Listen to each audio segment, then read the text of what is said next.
Doctor. In the TARDIS. Next stop everywhere.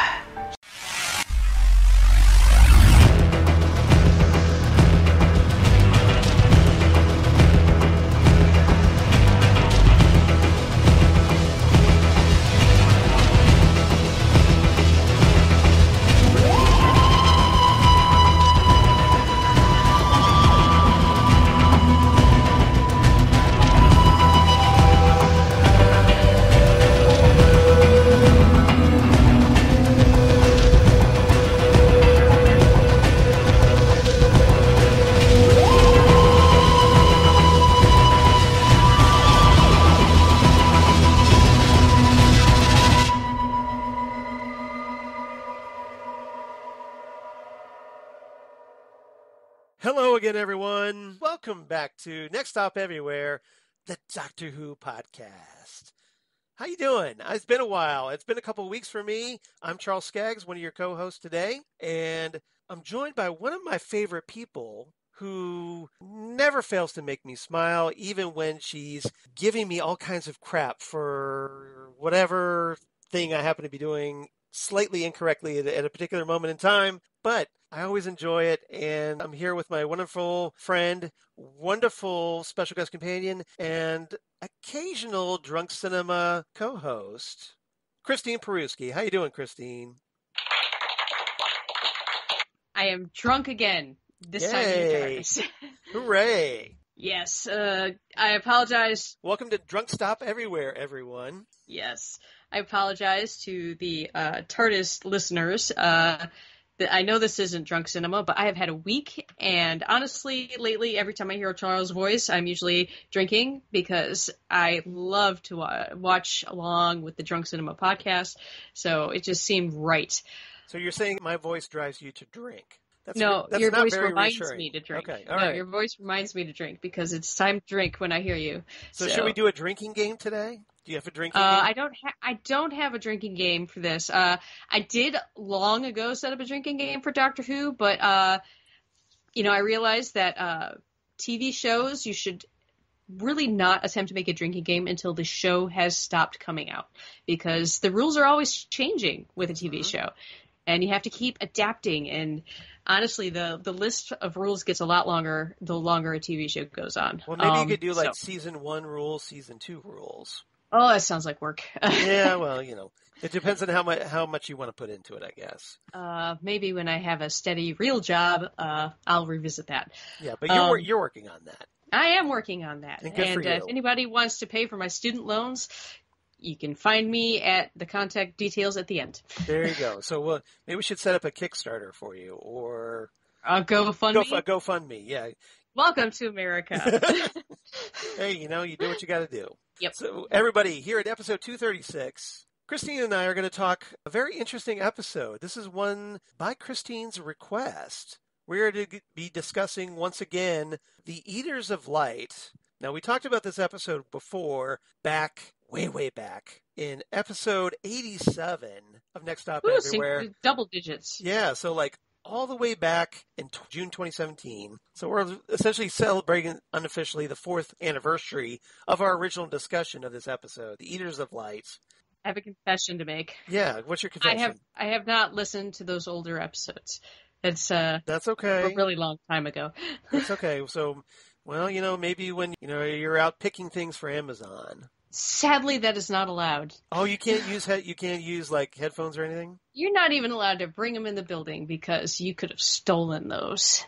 Interesting. Yes. Okay, well, so much for that then. All right, forget that. Yeah. Forget that plan.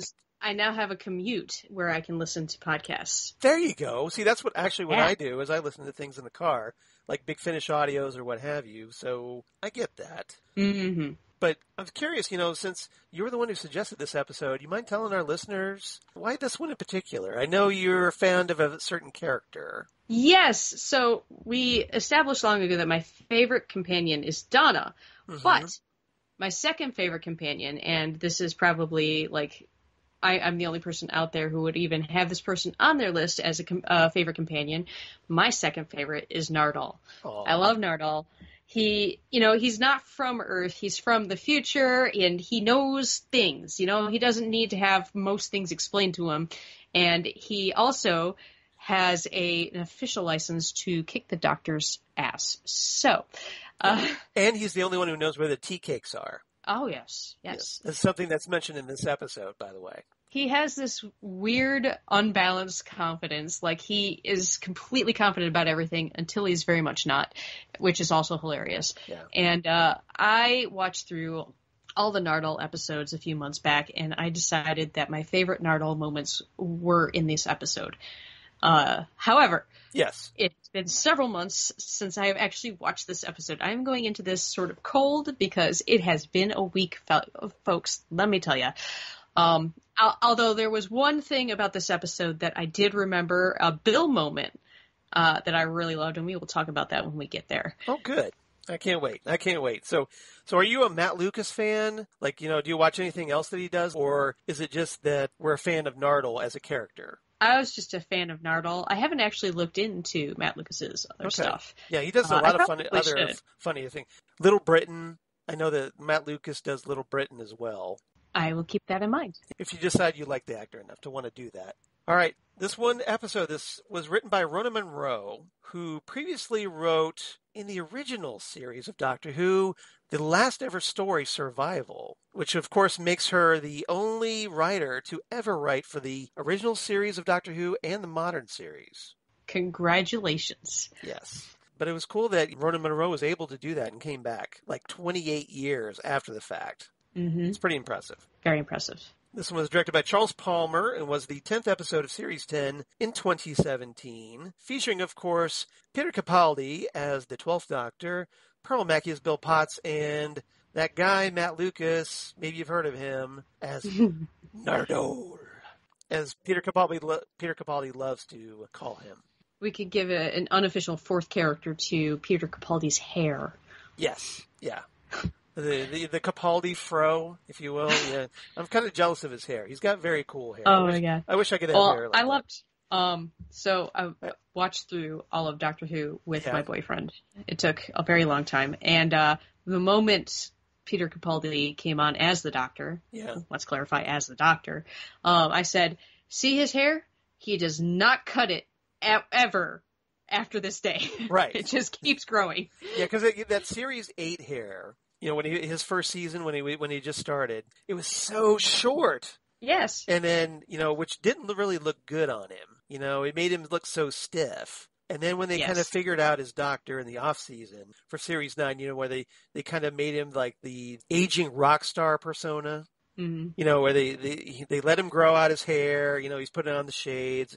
And I think it was in Series 9, the following season, where he just really found his Doctor. And now here by the 10th in this one, I think he feels like he now completely owns his character at this point. Just in time to leave the show, right? Mm-hmm. Yeah. Because 3 seasons and, unfortunately a lot of the stars of Doctor Who tend to just exit the series because they're so afraid of being typecast. One of these days, we're going to get a Doctor that sticks around longer. I think Tennant would have, but he did a couple extra specials, for like 4 of them. So he was really pushing that 3-year limit. Yeah, it's just 5 more episodes. It's like 3+ with Tennant. Yeah, but we're not getting anybody like Tom Baker who did 7, or John Pertwee who did 5, which is kind of sad. But yeah, at least we got 3, which is unlike Christopher Eccleston who left after the first season. Yeah. Hey, maybe we'll start seeing him again, and when they like to, have more than one Doctor in an episode. Maybe we'll see him finally. Like a multi-Doctor. I would love it if Capaldi, and because he's a Doctor Who fan, I think he would be willing to return for a multi-Doctor episode. I mean, Eccleston. Oh, you mean Eccleston? Yeah. Well, now that he's finally doing with a Big Finish, there's everyone is holding out that hope because they're really big on the multi-Doctor stories for Big Finish. So fingers crossed. If everybody's nice and supportive, maybe he'll do it. So be encouraging, everybody. Now, before we get into our episode, I did want to mention really quickly, because we got some sad news if you're a Doctor Who fan yesterday. Jackie Lane, who was one of the first Doctor's companions, Dodo Chaplet, She passed away just yesterday at the age of 79. And I know Dodo wasn't one of the more popular companions from the classic era, but did appear in several stories. She debuted in the Massacre of St. Bartholomew's Eve from the William Hartnell era. She was in the Ark, which we're going to be talking, I believe, with John Takis coming up soon here on Next Stop Everywhere. The Celestial Toymaker, the Gunfighters, which John and I talked before, and the Savages, and the first 2 episodes of the War Machines. Sadly, only 3 of those stories still exist in video form because the BBC and their idiocy junked a lot of the William Hartnell and Patrick Troughton episodes, but the audio still exists for those. If you want to track that down, you can listen to the stories at least, and there's Target novelizations, what have you. But sadly, she's only in 3 surviving stories. Her character did get brought back in the 2020 webcast Farewell Sarah Jane, written by Russell T. Davies, where Dodo was mentioned as being present at Sarah Jane's funeral.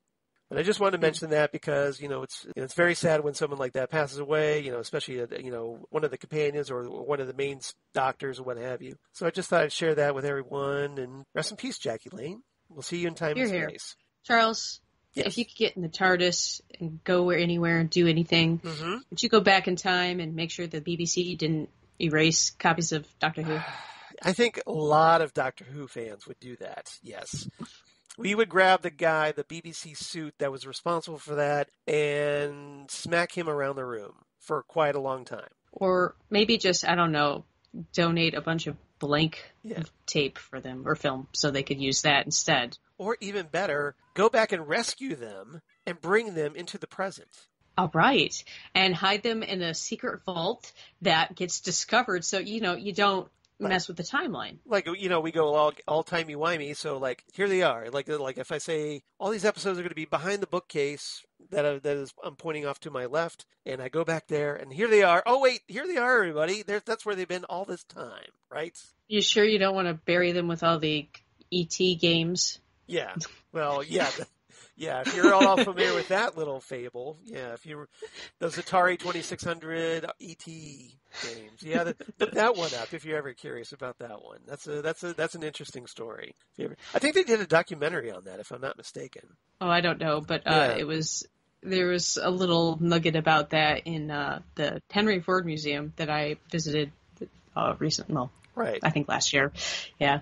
Yeah, I think there was rumors going around that someone had this big stash, and they were just slowly releasing one here and there to the market, acting like there was a sudden discovery and supposedly getting rich. I hadn't heard that. That's one of those urban legends, so I don't know how true it is, but no. But they definitely uncovered just like a dump, somebody dumped a bunch of stuff. Yeah. Yeah. We're getting so off topic. I know. Well, this is drunk cinema. This is kind of drunk cinema. This is, I feel like Where's Zan? I feel like Zan should be here, right? Yeah. It's almost like Ghostwood here, so it makes me want to do this. Ghostwood here. See, just like that. All right.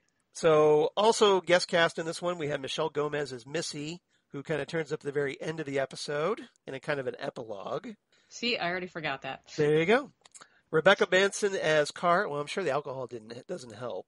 So she was in the previous Game of Thrones episode as Tala Tarly, I believe a sister of Samwell Tarly, if I'm not mistaken. Oh, yes. And she was also in episodes of The Crown and The White Princess, which I don't know if you've ever watched that. It was on Starz. I have. Okay, yeah. I watched all the Princess series. My wife Lori is all about that series. So the White Queen, the White Princess, the Spanish Princess, the whole thing. Yeah, I learned a lot of English history through those. Right. And let's see here. Brian Vernil plays Lucius, who I think was the lead Roman soldier in the story. He's notable to Star Wars fans because he played Balatik, the negotiator for the Guavan Death Gang in Star Wars The Force Awakens. The guy that talked about Kanjik Club, if you're at all familiar with that movie. Yeah. Oh, yeah. I remember him now. That's the same guy, right? It's one of my favorite scenes. Yeah, so he's the guy that calls out Han Solo because look, everybody is on all your schemes and your tricks. It's all played out. I don't know what you were talking about. That was not my fault. And that guy. He was also in the movie Dunkirk, the Christopher Nolan film, excuse me. I always get those Nolans mixed up. But let's see what else. Nardole mentioned Mary Celeste in this story. He was talking to Carr's followers as an example of people mysteriously disappearing. And longtime Doctor Who fans probably remember that Mary Celeste actually appeared on Doctor Who during the William Hartnell era. Hartnell era is getting a little love today, when the crew's disappearance was actually shown in the first Doctor story, The Chase, when Daleks board the ship and frighten the crew into the water. So if you ever want to know what happened to Mary Celeste, go watch The Chase. You'll find out. And the Doctor also mentions in this episode that he once lived as a Roman, which is another reference to another Hartnell era story, The Romans. So a lot of Hartnell connections with this story. Or at least this episode, Next Stop Everywhere. All right, so since this is one of our commentary episodes, not one of our normal reviews, like I said, we did that in episode 87 already. If you want to check that out. When Jesse and I, when we were 4 years younger, we did that episode already. So Christine and I were going to be watching this episode, and we encourage you to watch the episode along with us. So if you're playing the home game, and we certainly hope you are, we definitely encourage you are, with or without adult beverages, purely optional, but I'm sure we can recommend the adult beverage experience as we watch Doctor Who. Mm-hmm. So let's see here. If everybody wants to get in sync, we are at, just as you start playing the episode, there's this kind of like asterisk of doom that comes up. Yeah, exactly, before the BBC logo. And where we're paused at is 5 seconds in. 3 seconds for me. 3 seconds for you. I think that proves the compression thing. And you can, sorry, I'm kind of like multitasking here. I see that. He's flagging a plane down. He's got the 2 light sticks going on, and somebody's coming in for a landing. Yeah, so, and then do my Three Stooges impression. So, Kitty! Yes, Kitty. So Keiko's a special cameo appearance by my wife Lori and Keiko, everybody. It's been a day. Okay. So, right where the BBC logo is. Without any stars. Without any stars, thank you, yes. And I think we should note that Charles is watching this on a Blu-ray, and I am streaming this on HBO Max, so there will probably be differences, because as we speak about quite frequently in Drunk Cinema, streaming services seem to have a bit of a compressed version of really everything, so it goes a little bit faster. Well, I think it also depends on the streaming service, but... Probably. We'll find out. Well, you said you're at 5 seconds. I'm at 3 seconds. Yeah, I already feel like I'm going faster than you. Well, you know, if we need to sync up, just let me know. We'll figure it out. But okay. we'll give it our best shot. We'll play it by ear. We'll see how it goes. But this time it's not my fault. I'm on the Blu-ray, so... Nope. It's my fault. Yeah. So I get to turn the tables a little bit on Christine. Well, you could have bought me the DVDs. What were you thinking? Well, I didn't know. You know, I could have made that happen. Could have at least hooked you up with a digital copy. But all right. So if everybody's ready, we are going to start watching this together. So synchronize your who-ness, and we will watch this in 3, 2, 1. Press play. There we go.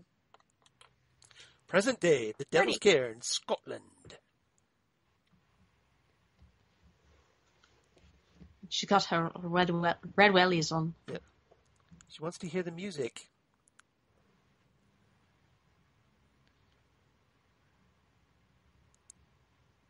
She's actually a hardcore Nine Inch Nails fan. I bet you didn't know that. No. Where'd you get that from? Fanfic? I don't know.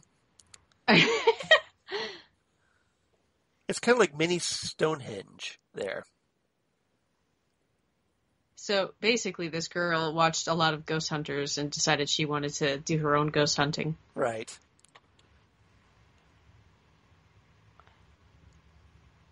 Cute little girl, though. Doctor! Don't touch the stone. You'll travel back in time. Oh, look, Wrong it's show. a TARDIS. The gears. Oh, so many gears. Oh my god. Calm down. Peter Capaldi. That was my Capaldi theme impression. Mm-hmm. Pearl Mackie. Matt Lucas. Matt Lucas. Doctor Who, and the BBC logo. And his eyes. Attack eyebrows. Yeah, definitely attack eyebrows. The Ears of Light by Rona Munro. You know, those drawings look like fresh. Oh, wait, that's because this is actually when they are fresh. Right. Yeah, because we're back in 79 AD. That was the whole transition thing. Or, no, excuse me, 120 AD.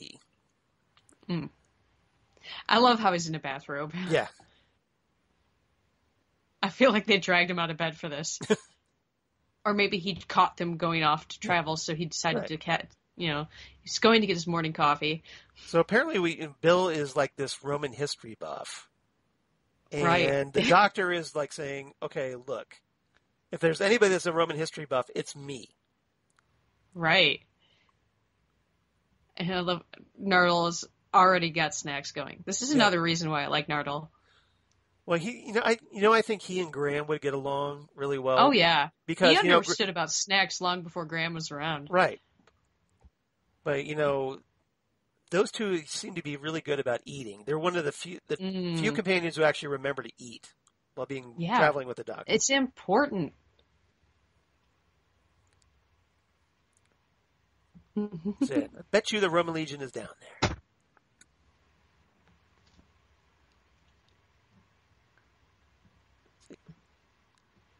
So here's the bet. I'll meet you back here with a Roman soldier. Sure. Right. And I love how apparently you're like let him walk off. And Nardole looks like he's eating Doritos or something. I have no idea. Cheez-Its. I desperately needed snacks earlier, and I did not have any. I was like, I need junk food. You need all the snacks? Where's Nardole when I need him? Right. At least his bathrobe. It's probably packed with stuff. It's kind of gross, actually. I hope he has like a fanny pack on under all of that. I wonder if it's one of the doctor's bathrobes. Maybe it's like dimensionally transcendental, so you can reach into the pocket and there'd be like all kinds of stuff. You mean like there's a pocket of holding? Yeah, that's essentially what, the doctors in the classic era, they would be always pulling out stuff out of their coat pockets. Just all kinds of things. And you froze. And I froze? You froze. You sure you didn't just because in your inebriated state, just like kind of glitch for a second? Doctor Who didn't freeze. Okay. And then she fell through a hole. Right. So what you're saying is... The Skype seems glitchy. The Skype seems glitchy. Yeah. Yeah. A little bit. Hey, she found a Roman. Right.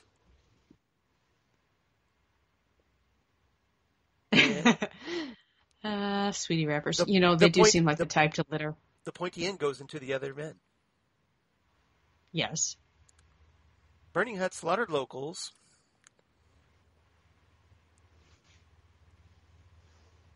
It's like, Doctor, the crow is talking to me. I like Nardole's little beanie. Well, it's clearly cold. Yeah. Also, he has no hair. No. Remember, he has invisible hair. I don't remember this. Yes. Yeah, it's in his final appearance in Twice Upon a Time, where he mentions that he has invisible hair. Aha, yes. So the crows stop talking because they're all in a mass sulk. I mean, I totally get it. Yeah.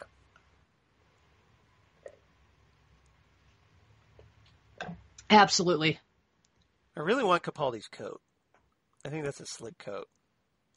Mm-hmm. You notice it's kind of like... It is nice. It's got the blue velvet lining as opposed to the red one that he traditionally wears.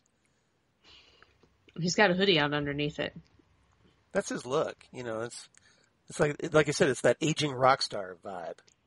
I love how we're 10 episodes into this, and she's just now finding out about the TARDIS translation circuit. Right. You think she would have picked up on that a little earlier, but... Yeah. Just the first time she happened upon it. Right. Remember, it did kind of take her a while to click about the TARDIS being bigger on the inside. Mm. Well, it's a knock through. Yeah. I really miss Bill. I really liked Bill. Mm. I thought, it was kind of depressing she only got one season. I thought she deserved more. Oh, definitely.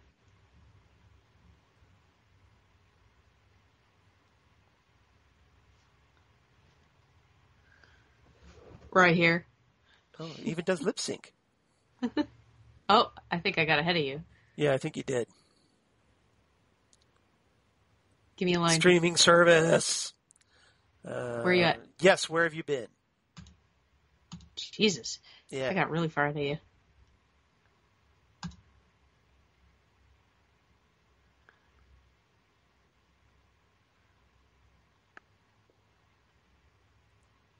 It's as if his bones have disintegrated. Okay, slowing down. Complete and total absence of any kind of sunlight. Death by Scotland. And the look, the eye roll. No. The snark, I love it. Right. The shade. This. Are you sure? Alien. Because this is This is like undiluted Scotland. Yeah. Well, having been to Scotland, I can definitely verify this. This is pure Scotland, although not like Highland Scotland, but having only been to 2 countries in my lifetime, right. I have no idea. Yeah. I mean, I live in Michigan. It's kind of dark. I also get this kind of Arthur Dent vibe from Nardole here. Walking around his bathrobe. Oh, yes, right? absolutely. He just needs a towel. And never forget your towel. Very important.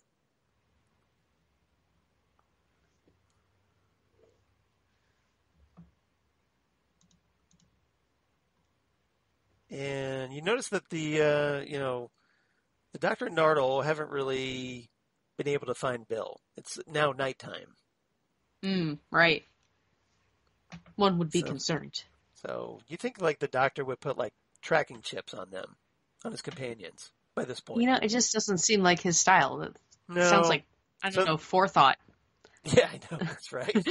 All right, how about this? You think that the TARDIS would somehow be able to track them? Because you remember the TARDIS allows them to communicate because of the telepathic circuits, the translation circuits, right? So you think the TARDIS would have a connection to the companions and could find them. Yeah, but she also, when she was not a TARDIS, she seemed a little wacky. I don't think she quite understands everything in straight lines.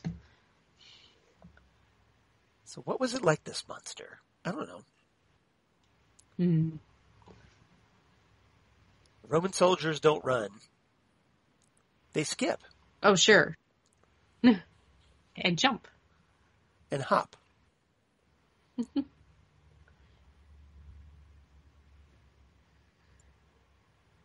So here we have our alien big bag of the week. And it's got tentacles, everybody. Ew. Yeah, we're getting a little bit Japanese hentai. It looks a little like an ant litter. Little or anteater. Yeah. I was thinking more of like, what are those things? Like those tentacles look like a long tongue from an ant. Like it had that pointy snout. Okay. I don't know. It was a brief glance, so I'm not quite sure. Little squid-like, maybe. I really have to say that Bill wins the I Found the Romans award. Right. She's really good at finding Romans. Let's just give her that. I mean, the Doctor hasn't found any Romans yet. Nope. She's totally winning. At least not in this incarnation. Yeah. Yes. They're almost Ninth Legion. They're almost kind of like snakes, like Medusa, a little bit. Yeah.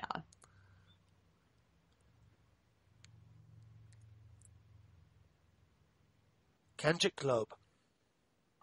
Stop it. I just like saying Kanjik Club.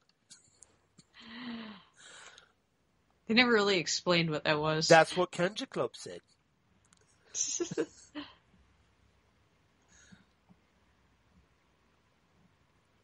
Does she look like one of the barbarians? Yeah, she's obviously dressed to be a barbarian.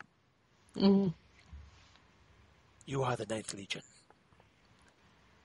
Which makes you wonder what happened to the 8th Legion. Oh, they were stationed elsewhere. Okay. She has little something on her. Well, she got just big. there. She got big. She got like alien hickey. A hickey? Yeah. Yes. And it's on her shirt. Yeah. It's gross. Yeah, there. Yeah. It's gross. Just... Black slime and I've been poisoned. Yeah. And she's down. I mean, my first instinct, clean that up. Right. You think by now she would realize that that's a really bad thing. So the Dr. I do love it. Yeah. I The keeper of the gate, the gatekeeper. Mm. Hey, Vince Clortho, the keymaster of Gozer. Okay. I am the gatekeeper. I like when Nardole tries to be kind. Ingratiate himself. Popcorn. I'd like some popcorn. We'll make a jiffy to make. Well, get it? Jiffy Pop? Jiffy Pop? Jiffy. Yep. It's called charm. I'm against it. I agree. No, I am all for Nardole's charm, especially since it involves snacks. All right. For a minute there, I thought you were agreeing with the 12th Doctor. That he's being against charm. Do you know what the sound that was? No, what? What? That was the sound of my patience shattering into a billion little pieces. So what's your favorite quote? I really like that one. That's a good one. Really? Just you on your own? That's quite a trick. Well, where's the keymaster? Right. We've got to get these two together. That would be astronomically bad. See, it's drunk cinema all over again, everybody. She's not a warrior, she's an embryo. I love that he asked for the Wi-Fi code. Right. No, he was offering that. It was a... All right, what is a spag ball? Where's Nick? A spag boy? Yeah, I don't know what that is either. They thieved everything on land. They'll rob the sea. Spaghetti bologna. Oh, is bologna? that spag ball, then. Yeah, that makes sense. Yeah. Spaghetti bologna. That's probably what it is. You're probably onto something there. All right, we got to talk about these facial paintings. The swirly. Yeah, it's a little, I don't know. Celtic? Well, it's Celtic, yes, definitely. Well, that's the point. But you remember that not Scotland, so great King Arthur movie that was like, focused on them being Celts? Oh, that's the only reason I understand this. Yeah, I know what you're talking about. The, what's her name? The actress I'm blanking in. You can say it and I'll not know. Yeah. Well, shoot, I'm trying to remember the actress's name. Oh, yeah, the popcorn trick. Yes. Popcorn is a distraction. Run. Hey, excellent. Oh, and no butter? Come on. You've got all that popcorn and no butter. What a waste. Keira Knightley. Thank you very much. That's the one I'm thinking of. Yes. I've seen that movie. I saw that in the theater, believe it or not. I think I did too. And immediately regretted it. I was okay with it. I was like, when I was just happy to see every movie. Well, it wasn't the worst. I will say that. It wasn't the worst. But it was not the greatest either. It could have been a lot better. It wasn't like Airship Three Musketeers. Yeah, I was a little disappointed because, I'm kind of big on Arthurian literature, so I wanted something more like Excalibur for a King Arthur movie.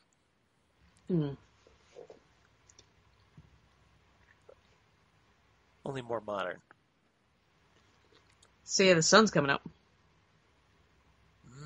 And it's shining in the door. I think this could be solved by, I don't know, putting a door on the place. Right. It's like, okay, so it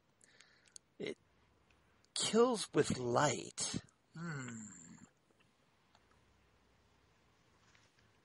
Well, it eats the light. It eats the light's like food. It's food, yes. Yeah, it's like a light source. It's like Nardole's snacks. Right. Oh, look, it's the Doctor Who credits.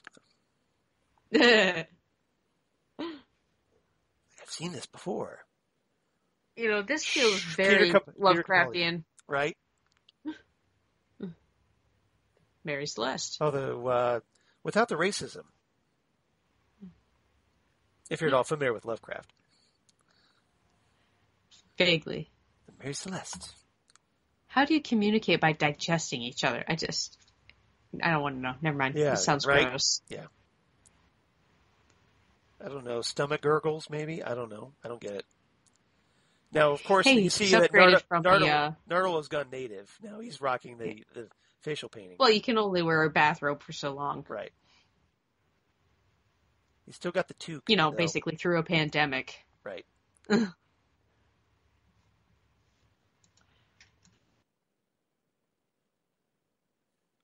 Christine has gone muted. A second in there equates to days of time on this side. Oh, I was in there for 2 days. So it's a little bit timey-wimey, obviously.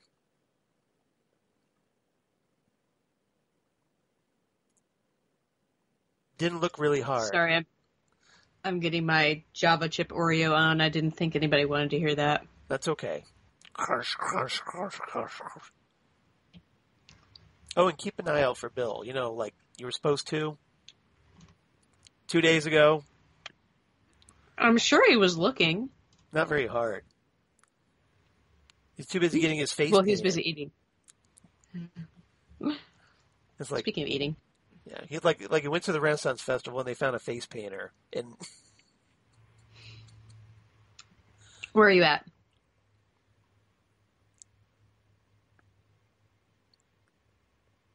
Charles, what? where are you at? I am at. I don't know what I'm going to do if I can't find him. Ah, Bill is eating. I've got it. She's eating Yes. the lembas bread. I approve.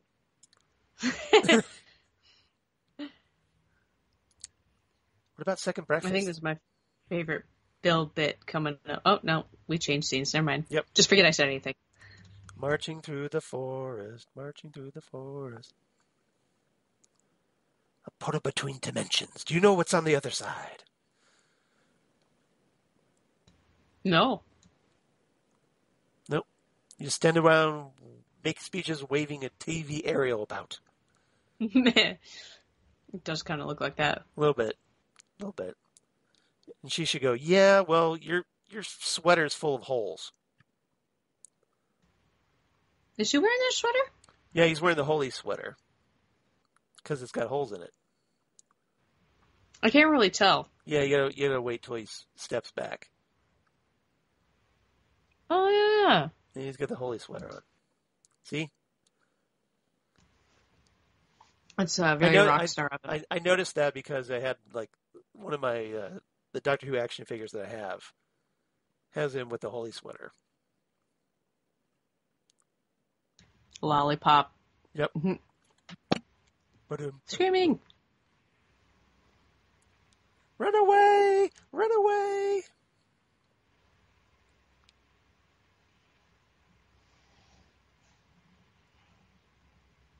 So at least these guys aren't dicks to Bill. Actually, this is my favorite bit about Yeah. Bill. Well, yeah, when he tries to ask her out, or he tries to ask her out, and it's like, yeah. Difficult idea. Not really down with dudes. Yeah. I don't do the dude thing. I love this reaction, though. Yeah. Yeah, this is This a is nice so little, unexpected. this is a nice little flip back on her.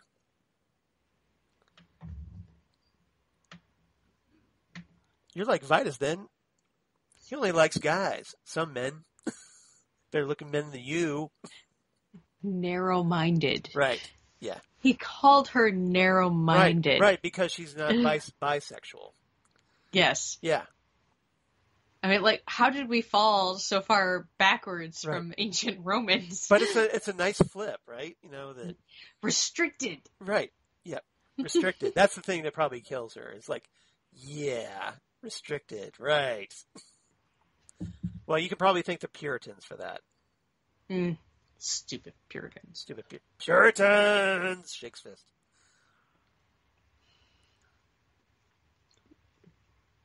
Look, another flattened person. Right. I'm not dead. I'm just resting.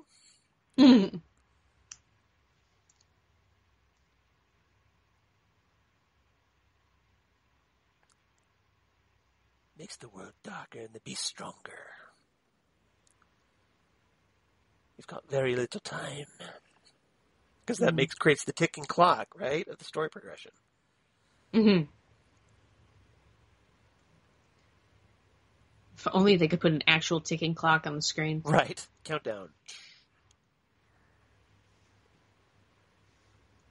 You thought the Eater of Light could destroy a whole Roman army, and a whole Roman army could weaken or kill the beast?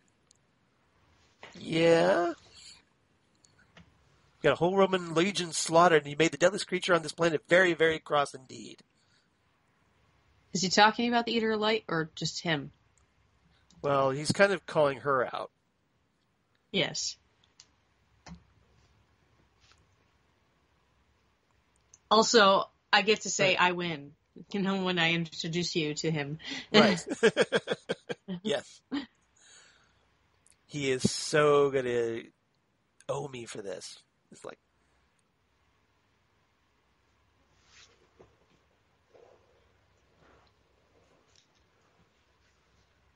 And I like by now, here it is the 10th episode, and Bill has no problem. You can see where she's kind of picked some things up from the Doctor by this point. Mm-hmm. You're not cowards. She still has scared. a little schmutz on her sweater. Yeah, well, that's not going to wash out until she gets like one of those stain sticks. Or, a washing machine. Yeah. Or just, to wash the sweater. I'm sure, like, if she did it old-fashioned way, it would come out. Right. Granddad. Yeah. Love how they call him that. Right. Because he's, like, 18. Right. But Kenja Club... No, shut up about Kenja Club.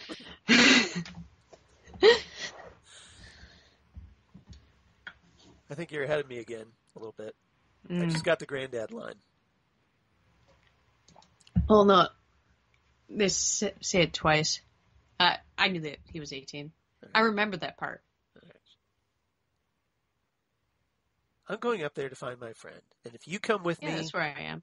Yeah, okay. That's where I am. I can't promise that you won't all die. So, this is a pep talk, apparently. You won't all die in a hole in the ground. So, you could either die here, or you could die like, a Roman legion. Your call. Yeah, they were in a legion, and, that's kind of how it works. They can't promise you won't die. Right. If you want to die like gophers, go right ahead.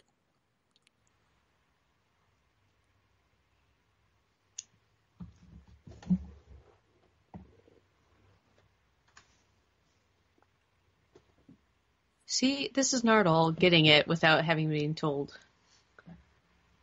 Nardole seems like somebody who would be really comfortable at Burning Man. Yes. Right. Actually, I think he was trying to have one while he was waiting for the Doctor. I mean, he got the face paint, the stories around the fire. You think he was blazing up? Well, he didn't have that many pockets in that bathrobe. He brought a whole bag of popcorn. Right. Well, which got wasted. You got the Mad Munchies, yo. We're going to need more of this. It has optical cancellation properties, meaning you can't see through it. That's what optical cancellation properties means. Kind of. Yeah. Maybe it just, the right kinds of, right. optics. Yeah. Canceling the optics, yes. It probably takes away the vital spectrum, right. parts that the Eater of Light needs. Right. You mean the visible spectrum? Sure. Let's go with Except that we can see that. Maybe it takes away the ultraviolet. The invisible spectrum. Yeah. Invisible to us. Right. Don't set the camera on fire. Did you know that purple isn't a real color? Mm-hmm. You did know that. It's Look it up, people. It's a secondary color because it's mixed of two colors, No, red no, and no, blue. no. I'm talking about in the light spectrum. It's, the light. Yes, it's like your brain trying to make sense of You mean two violet? colors. Yeah, ultraviolet. Violet, whatever. Not ultraviolet. No, like purple. Yeah. I'll send you a link. Okay. Well, I'm colorblind, so I might have trouble with that. Entirely colorblind? I don't believe you. No, blue on the blue spectrum, blue-purple spectrum. Seriously. Ah. Sometimes things look, purple when they're blue, and vice versa to me. Mm.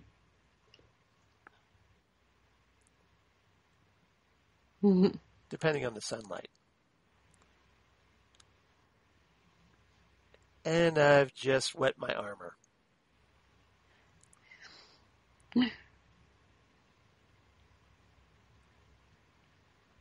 Panicked arguing. Ooh, no. Ew. It's like a dog with a tentacle mouth. Yeah. Oh, nice mass peachy. hysteria. Maybe I got a milk bone. Romans and Celts living together. Mass hysteria. Shift your arse, Roman. Get a shift on. I looked at the trap, Ray. It's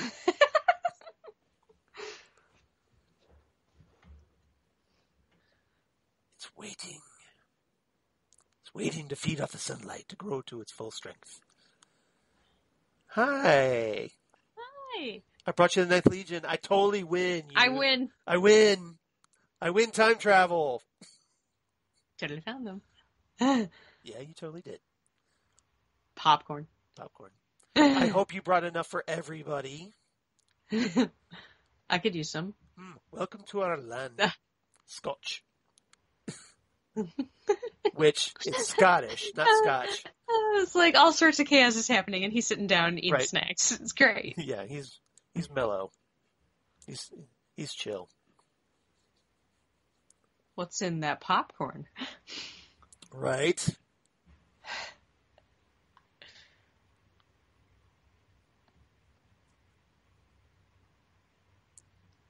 At least Bill was dressed practically for this one. She's wearing jeans and a long shirt. Yes, that is like my type of clothing. Right. Except that the shirt is tucked in. Well, she wants to show off the figure, I guess. I don't know. She's got a belt on. It's you're not going to untuck it if you're wearing a belt. Yeah. You sound like children. You are children. You are children. Yes.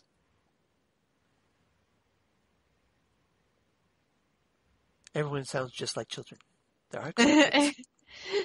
Thank you. Not you. Here's that confidence. Yeah. Okay, kids, pay attention. School's in session. She slaughtered your legion. You slaughtered everything she loves. You can carry on slaughtering each other. That those Romans did not do any slaughtering. Maybe These Romans are the ones who left the sweetie wrappers all over the place. Right. Maybe they did a little slaughtering. I don't know. Just a little bit. Late eating locusts. Looking for rents and cracks between worlds to let themselves in dimensions of light. Isn't there like a crack that's a smiley shape? A little bit. Are they coming through that one? The crack in time? Yes. Maybe. And these guys sound like ears. Think they would come out of Amy Pond's bedroom. Yeah. Amelia Pond's bedroom, excuse me. Well, remember, Rory was a Roman. Rory was a Roman. For a little while. And plastic. 2,000 years, a little while. Yeah. Plastic Rory. A short stint. Short stint. One tour. He was the boy who waited. Yes, he was. I love Rory. I'll say Rory is my third favorite companion. A very close third to Nardole. Who's your second, then? Donna? What? No. Rory's my third favorite. right after Nardole, like really close. Okay, and so Donna's my first favorite. So Donna, Nardole, Rory. Got it. All right. Yes. All right.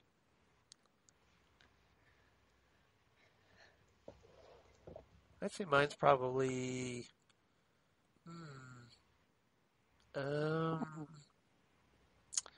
Sarah Jane. Then You have a much bigger pool to choose from. I do have a bigger pool. Yeah, I'm talking like this is the great. Yeah. She never finds out the plan from him. Right. It's like, oh, okay, we're playing. The world is coming to an end. This is worse than jazz. Yeah. Nothing is worse than jazz, Nardole. You haven't heard the right See, at least jazz. I agree on musical taste too. I had the discussion about jazz. I only like jazz that you can dance to. Okay.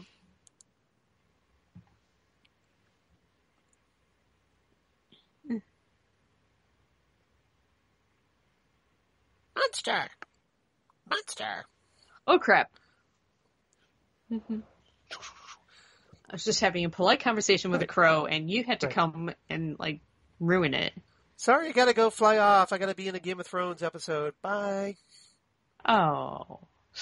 Those are ravens. Totally different bird. Totally. Don't ask me to tell you the difference. The crows. Oh, those crows. Yeah, those crows. That's what I was talking. That's where I was going with. I thought we were talking about literal birds. No, not the ravens. Not the ravens. No, I was talking about the crow. Quoth raven. Yeah, nevermore. Yeah, we got it. Die! Crazy Lovecraftian thing. We're gonna try to burn like you're an ant under a magnifying glass, I guess. We need that blonde chick from Lovecraft Country to just, right. call it off. She was cool. A little bit Would racist. you say it looks like a Shoggoth? Kinda. Yeah, just a little bit racist. Don't cross the streams.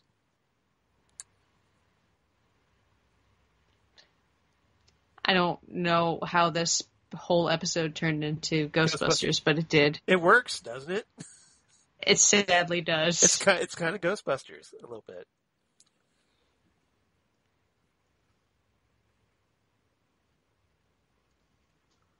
So what's the answer? Go on, figure it out. Well, no. Answer is me. I go on for ages. I don't even really die. I regenerate. I can hold that gate until the sun goes out. Yeah, but then the show would be over and it would really suck. Right, exactly. It's like, Doctor, you can't do this. You've got the whole franchise riding on you. You've got merchandising. You've got... We've been promised gingers, okay? You cannot go. Right. You have to regenerate Still into Jodie Whittaker. Come on.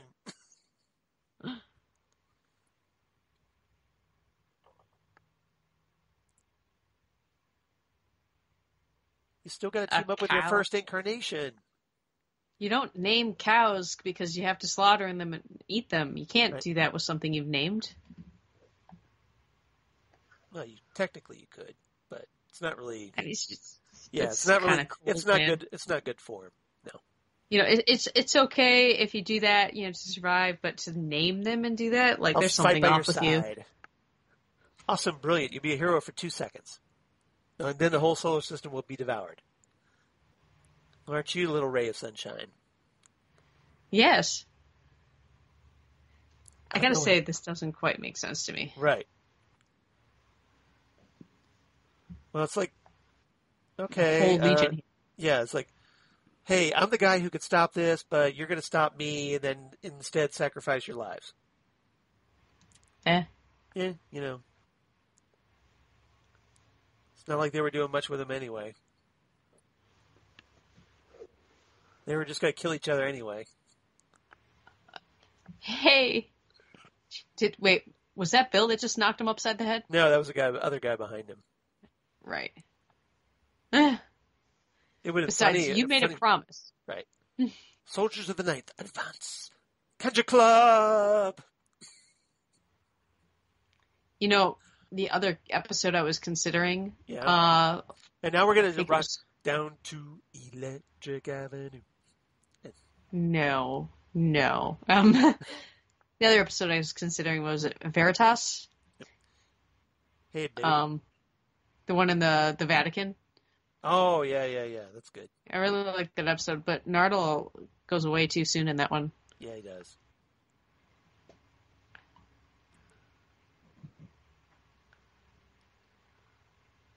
That would be bad, right? This place is unstable. Yeah. What was your first clue? Yeah. This, like the ceiling falling in? Well, I thought somebody must have taken a golden idol off, Right. a thing and couldn't understand that gold is heavy, so. Nardole's like, Doctor, I'm tripping bowls right now.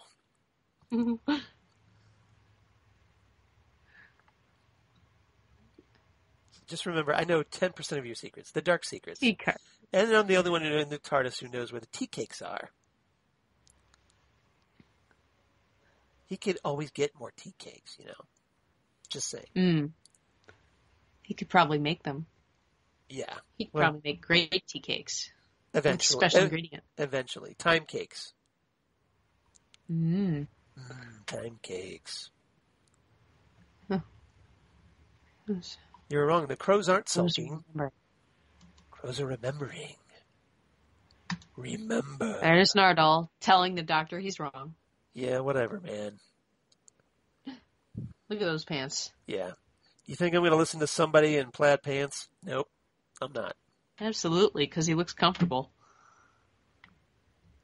Nardole is very comfortable. Too comfortable.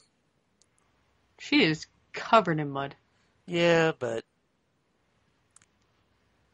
at least she wore boots. She was dressed for it. More you can say for most companions on this show. Yeah. Especially in the classic era. Yeah, like the way Rose was dressed the last time she was in Scotland. Right, right. Yeah, she's naked. You're naked, the wee bairn. Pardon my nakedness, yes. The wee bairn. They're in another time. Music's funny like that. If the Doctor was going to have to fight them forever, right? And whatever. That they won't live anywhere near as long as he can. How did this work out? Good question. Yeah.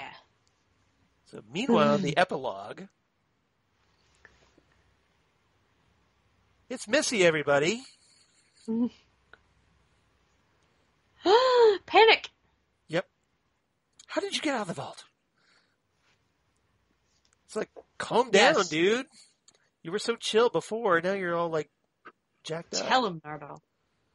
Should I stay below decks? No.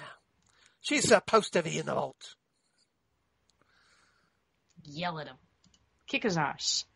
Do you ever do basic maintenance? No. Apart from hitting it with a hammer, perhaps, once in a while? Like certain companies, no. The most upset terms possible. Don't make me go squeaky. Yeah! Give him a good squeak. Oh, boy. Ooh, squeaky voice.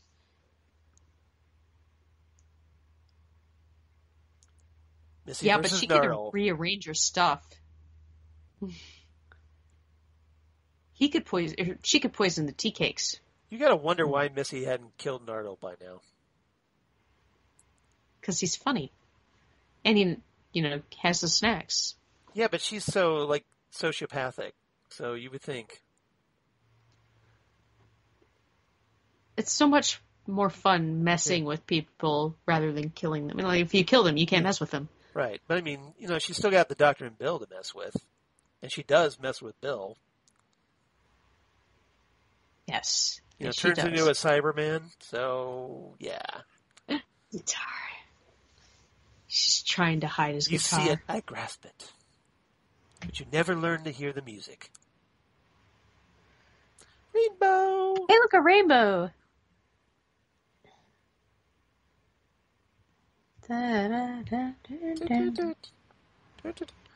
Should have had Jamie McCrimmon in this episode. Yes. I have not seen enough Jamie McCrimmon. Oh, you would like Jamie. Well, I like his fanfic spinoff. Oh, yeah, Outlander. Yeah, that. Yes. Yeah. I am totally with Jesse on that. Jamie McCrimmon. Yeah, well, yeah, I'm the one who told Jesse that. It's like Outlander is Doctor Who fan fiction. Yeah. It is. It literally is. Tear. Like, he's named Jamie Fraser because the actor's name was Fraser Hines. Fraser Hines? Yep. Yes. Yep. Yeah, I'm sure that wasn't not very subtle, was it? Didn't need to be. Ironically, that Jamie is the one who can't do the time traveling. Right. Well, the alternative would have been much worse. So here we are. The Doctor's trying to get a feel for whether he should be friends with the Master again, even though the Master has killed all kinds of people and done such horrible things. It's, really hard to kill the only person who will live as long as you will. Right. I mean, unless you want to start making vampires. So would the Doctor be as nice to Missy if there were other Time Lords? But at this point, he knows there are other Time Lords, right? But they're supposed to be stasis locked or something, right? Yeah, but my point is he knows they're out there. All that. Yes. And that's it. Yep. Next time on Doctor Who, things get really bad for Bill. Oh, yes. And Missy dabs. Oh, yes. Because that fad lasted. Okay. Reversing away from the gravitational pull of a black hole. Oh, I am not watching the next time on. I already stopped it. Oh, you already stopped it? Okay. Well, yes. Then we'll just do a Madasian Cyberman. Yeah, okay. All right. So that's our episode, everybody. Hope you enjoyed as much as we did. At least I did. I enjoyed that. Good choice. So we giving this a rating? Good choice. Yeah, let's give it a rating. So what's your rating, Christine? I am giving it 8 out of 10 bathroom snacks. Ooh, interesting. I'm a little more generous than you on this one. I'm giving you this one 8.5 out of 10 bags of unpopped popcorn. But they got popped. Yeah. Well, eventually, but this is before they get popped. So okay. All right. So I was confused by the ending. I still don't understand the ending.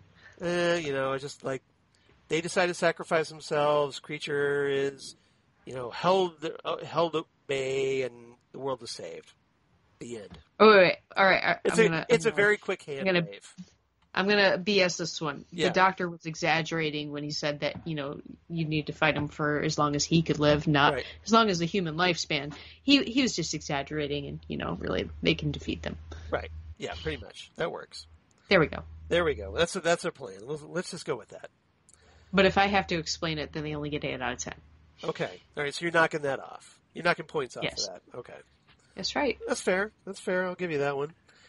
So, no reverse the polarity this time because, we already did the reverse the polarity. Wait. I will reverse the polarity back to episode 87 of Next Stop Everywhere. There you go. Actually, in that episode, if you're wondering, we recommended, at least I recommended, Survival, which was Rona Munro's script from the original series. So that was the main connection. So if you watch this one, you want to go back to the classic era, you can enjoy Rona Munro's other script, Survival, the last ever story of the original series of Doctor Who, back in 1989. All right, listener feedback. We did get some feedback this time, which surprised me. I'm very pleasantly surprised by that, because we never really get that for revisited episodes, so I'm very appreciative when we do. David K. Proctor. Was it from me? No, it was not from you. David K. Proctor writes in very quickly, but he writes in and says, "Hello to a full TARDIS." Well, it's Christine and me. But Dave writes in and says, "I really liked Peter Capaldi as the Doctor regarding the Ears of Light, and his time with Bill was all too brief." I totally agree with that. Agreed. I am of Scottish heritage and have always been fascinated with Rome. So he says, this show is a great intersection of my favorite things. I am looking forward to listening to the critique of the Next Stop Everywhere crew. So we're going to get critiqued then, presumably? By the way, Sentence structure. Little sentence structure, yeah, a little bit. But I think what he means, yeah, obviously that our critique of this episode, right? So, if you want critique, go back to episode 87. 87. I think we just bantered our way through this. Yeah, we did Ghostbusters references and, that kind of thing. But hopefully it was entertaining to everybody. Y'all be well, and rest assured that I'll not miss this week. Well, thank you, Dave. I'm going to hold you to that.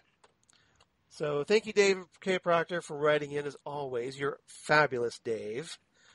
And if you want to be like Dave, and you do, write to us. Next Stop Everywhere SMG at gmail.com. That's Next Stop Everywhere SMG at gmail.com. Or you can find us on Twitter at Next Stop SMG on Twitter. Facebook, of course, Next Stop Everywhere, the Doctor Who podcast. Or Instagram at Next Stop Everywhere podcast.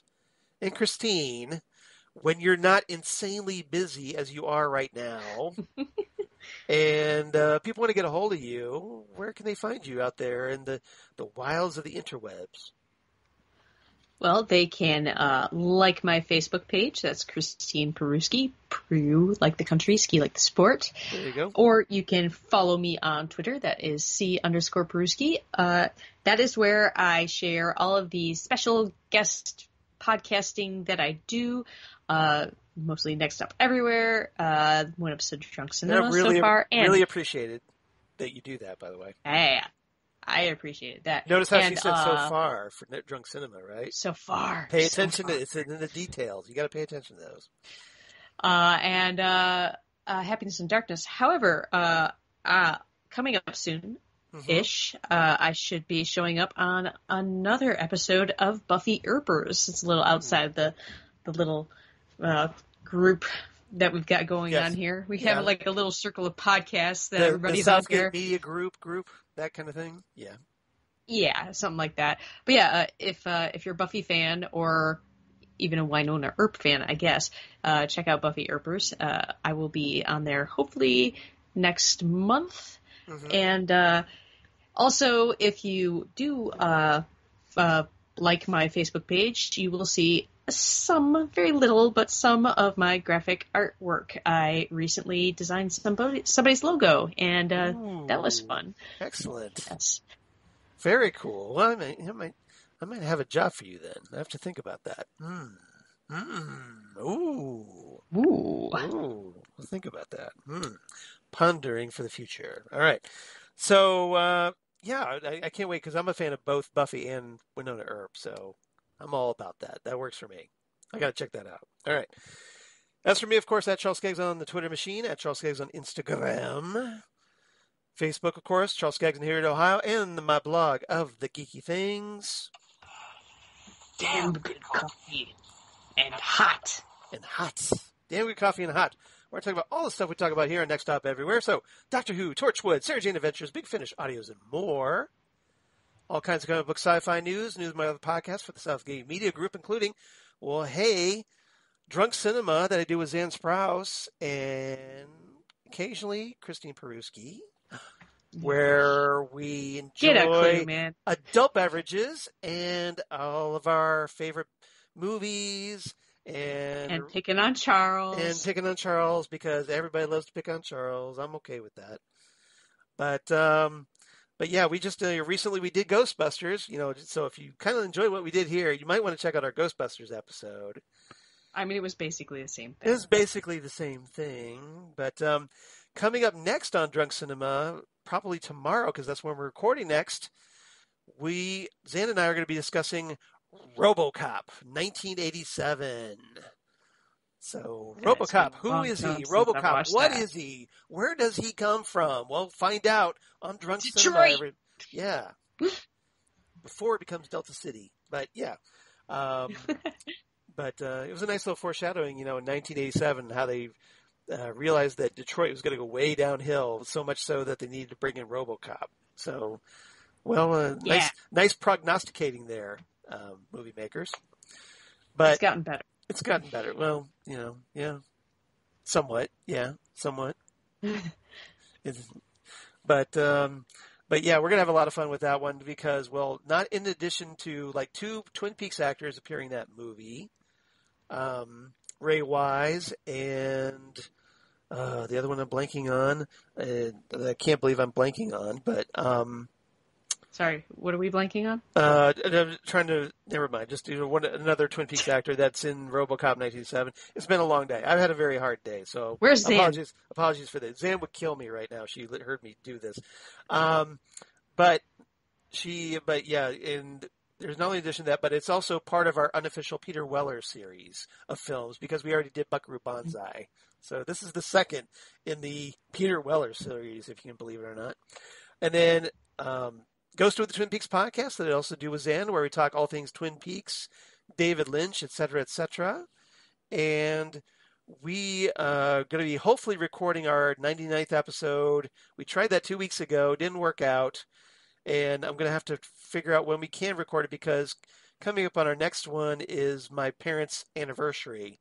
So might have to play with the schedule a little bit there as well, but hopefully it won't be too much of a delay. So thanks everybody for your patience if you're waiting for us to discuss our third and final episode of Hotel Room that was actually directed by David Lynch and starring Crispin Glover and Alicia Witt. Before our big 100th episode after that, where we're going to probably make a pretty big announcement regarding the show. So stay tuned for that. What? Huh? The huh? Ominous tease. Right?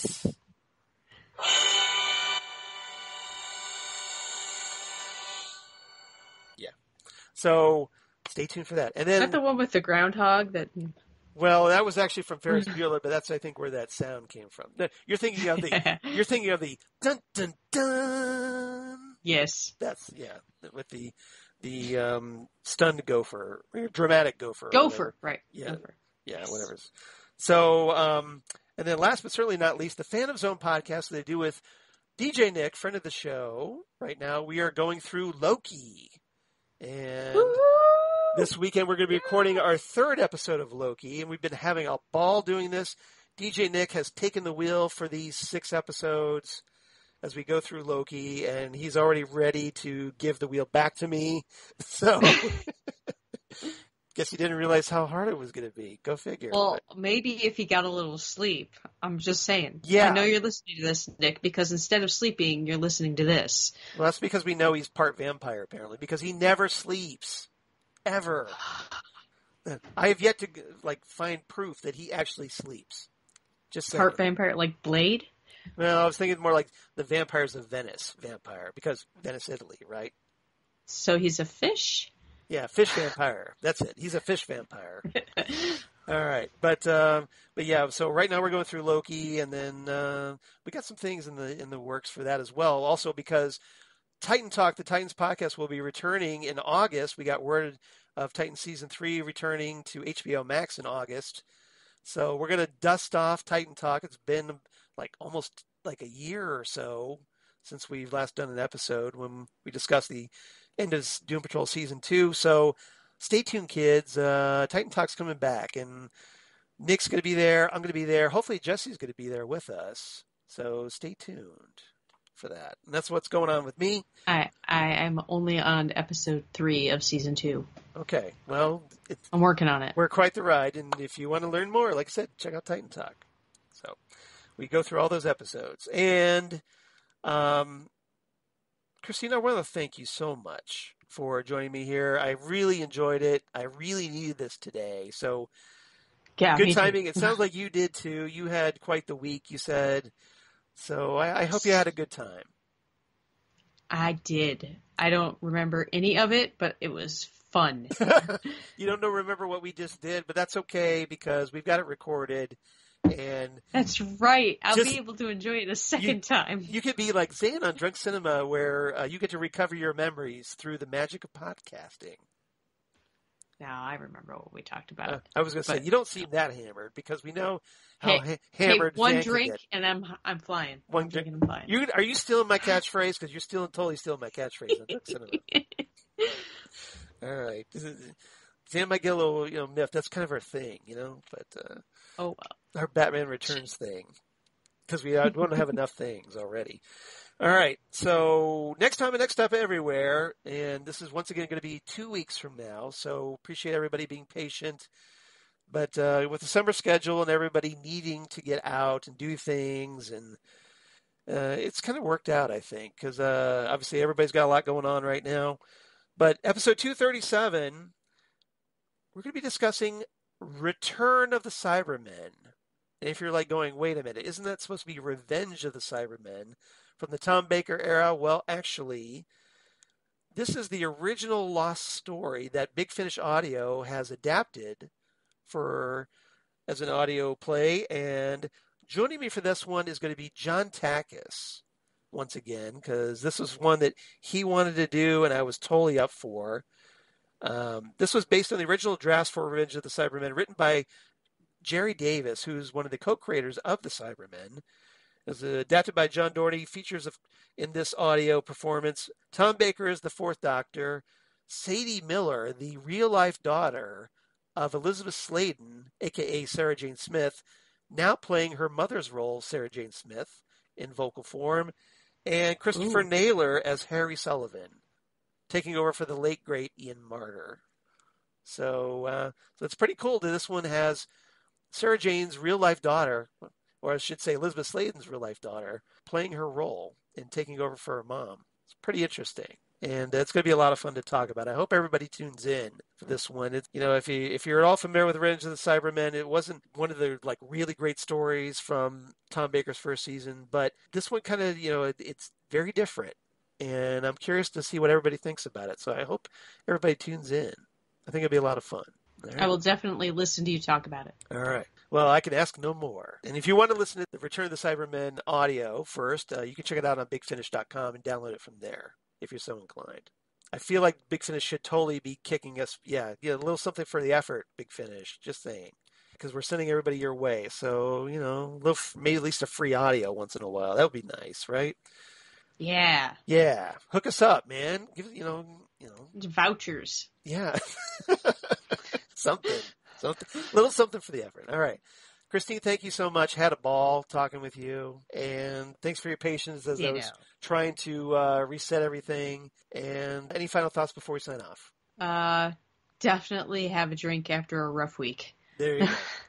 That's a thought. That's a good, and if nothing else, you can do that while listening to Drunk Cinema as well. Because absolutely. We totally specialize in that. All right. Thanks again. Thank you, Christine. Thank you, everybody, for listening. And we'll see you next time right here on Next Stop Everywhere, the Doctor Who podcast. Bye, everybody. Have some tea cakes. Tea cakes.